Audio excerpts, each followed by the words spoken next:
Next جی علی بھائی، next ہمارے بھائی تھے انڈین آکوپائڈ کشمیر سے، زیاد بھائی ان کا نام تھا. وہ کہہ رہے تھے کہ نماز اور قرآن تو ہم ماشاءاللہ 5 وقت نماز بھی پڑھتے ہیں اور قرآن پاک بھی پڑھتے ہیں، تو اس سے آگے ہم اب آپ کا کیا ہمیں ریکمینڈ کرتے ہیں، ہمیں کیا کرنا چاہیے؟ وہ ساروں کو یہی بتایا کریں کہ دعوت کے حوالے سے جتنی حکمتیں ہیں، کس طریقے سے دعوت دینی ہے، بریلویوں کے سامنے کیسے بات رکھنی ہے، دیوبند کے سامنے کیسے بات رکھنی ہے، اہل حدیث کے سامنے، اہل تشیع کے سامنے، تو یقیناً آپ نے کامن ٹرم سے شروع کرنا ہے.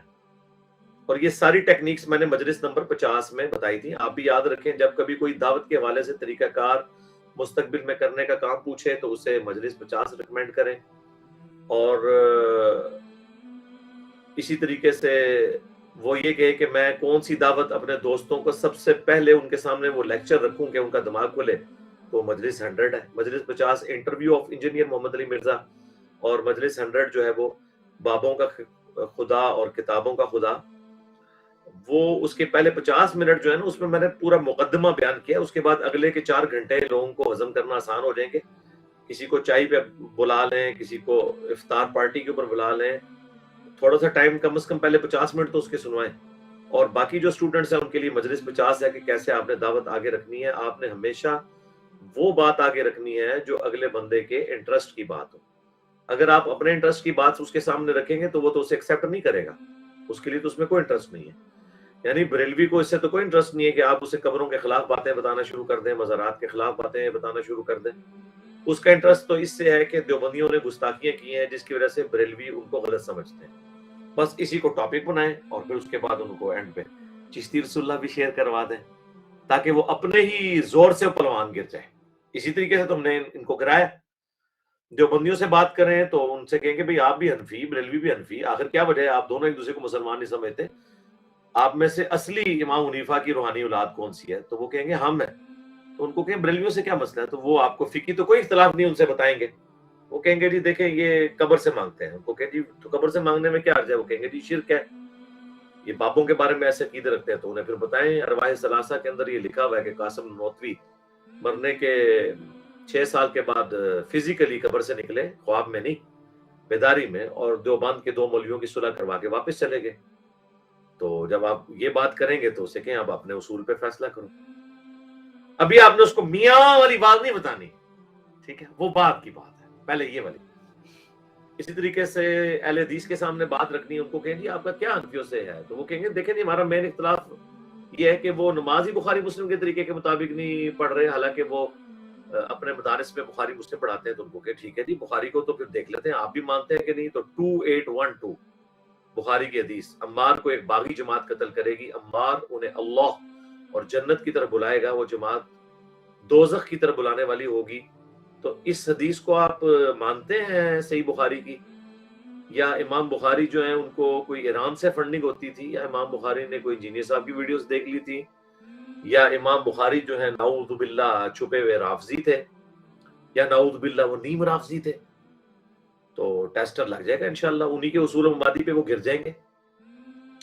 اسی طریقے سے اہل تشیع کو دعوت دیں تو وہ آپ کو چند بڑی باتوں میں سے یہ بات بتائیں گے جنگ صفین کے حوالے سے.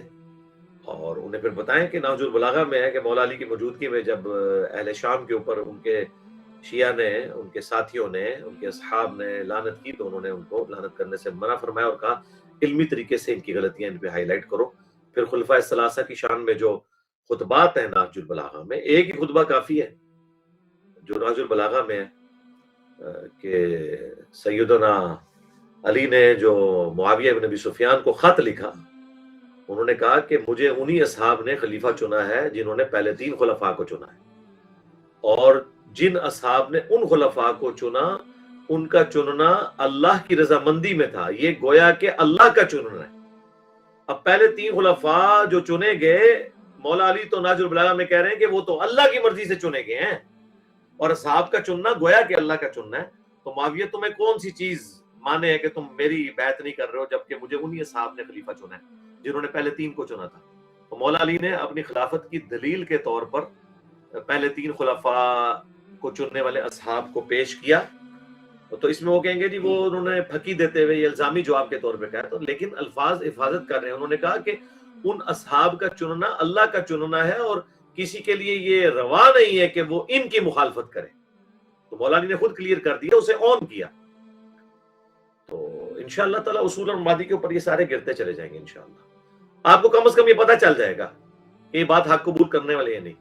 ہم کب کہتے ہیں ہماری ویڈیوز شیئر کروائیں؟ میں ویڈیوز کا جو شیئر کرانے کا ہمارا اسٹوڈنٹس یا کہتے ہیں یا میں کہتا ہوں وہ اس لیے کہ ظاہر ہے کہ جس پیشن سے میں اس چیز کو بالکل بریف کرتا ہوں ایک عام فہم انداز میں, تو ظاہر ہے ہر بندے کی تو اتنی کمپیٹنسی نہیں ہے.